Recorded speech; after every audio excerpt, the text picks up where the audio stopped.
السلام علیکم ملګرو. دی بابا نه د قربانۍ سروې چې اغشتل دی او 55,000 روپۍ ولا جیلی ورکړي دي. یو لس د 5000 نوټونه ورته جیلی ورکړي دي، دیسی نوټونه ولا ورکړي دي. دا بابا تاسو ګورئ څومره ساده انسان دی. زه دې ځکه دا حیران یم ګوره چې نن سبا د خلکو د سوچ له تاسو ګورو د کارونو له تاسو ګورو لکه اخلي د قربانۍ سروې او هغه کې هم دی چیټینګ کوي، هغه کې هم دی دوکه کوي، هغه کې هم دی دو نمبري کوي. لکه آیا دا قرباني به دغه کس شوي وي؟ آیا دا قربانۍ دپاره چې د کوم دا سروې بوتلي او دا 55,000 روپۍ د جعلي ورکړي نو په دې باندې به دی مطمئن په دې قربانۍ باندې آیا دله به د سکون خوب ورشي؟ خو پته نه لګي چې دا څنګه معاشره ده، پته نه لګي چې دا څنګه خلک دي. معاشره چونکې هماغه ده، خو خلک چې کوم دی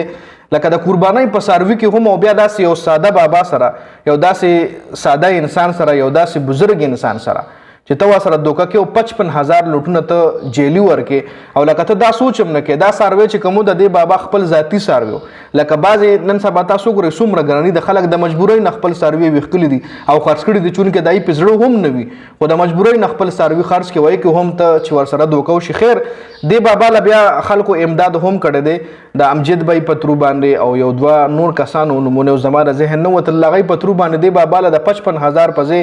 2 لک پلس روپۍ خلکو را جمع کړي. لکه خبره د پیسو نه، د خبره دې چې زمونږ د ایمان ده. ګوره پرونه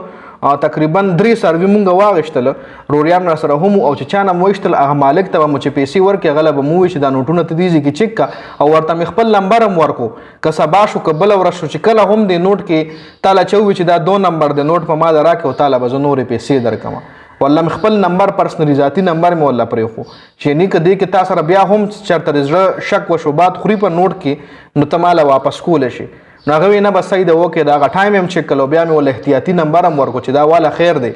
خیر دی. مطلب که بیا هم داسې مسله وي نو ته مونږ له کال کولی شي، خپل لوکیشن خپل پته مو والله وښوله. نو ګوره نن سبا خلک قرباني هم کوي، سنت ابراهیم هم ادا کوي او هغه هم په دوکه باندې هغه هم لکه یو انسان له دوکه ورکول او بیا داسې ضعیف بابا له دوکه ورکول. خیر د ما په خیال باندې دا بدن نه چې قربانۍ له نه وي غشتل یو په دې منډیانو کې دا بیوپاري ولا وایي که څه وایي ولا دا مینس کې چې پکې راشي مینس کې پکې راشي او بس یو له خر ورک او پلانې وکړو ډینګړی وکړو بس 10,000 روپۍ والي پاټی نه چې ما د څاروی واغشتو. نو دا به ټیک هم دغه خلکو ویشتلي پرونه منډۍ له به چې څنګه ګاډې راغو د څاروو او د بیوپارانو به پرې ورمنډه که لا څاروي به راکوشي وي نو وایي دننه په دغه کې به یې بیه کړل را دننه په ګاډي کې به یې بیه کړل ورو به خاطر هغه ویګنې وي هغه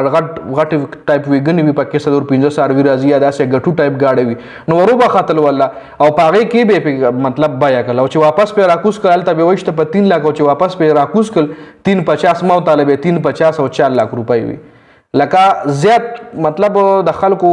سایکي ده او که څه دي په دې حیران بشو چې لکه دا اوس د موقع ده څه ده د ثواب دپاره خلک قرباني کوي او د بیوپارانو له وګوره. نو دې بابا سره به هم دوکه ټیک هم داسې بل چا کړي وي لکه څاروی به یې دنه ایشتلي وی به په بل چا خاص کړي قربانۍ له به یې نه بوتلي ټیک هم دغه ټکجن خلک په دغه جیبونه خلکو نه وخي جیلي پیسې څه کې چې څاروي ته تختوي لکه داسې کیسونه کېږي هم په دې پښتونخوا کې هم په دې KPK کې.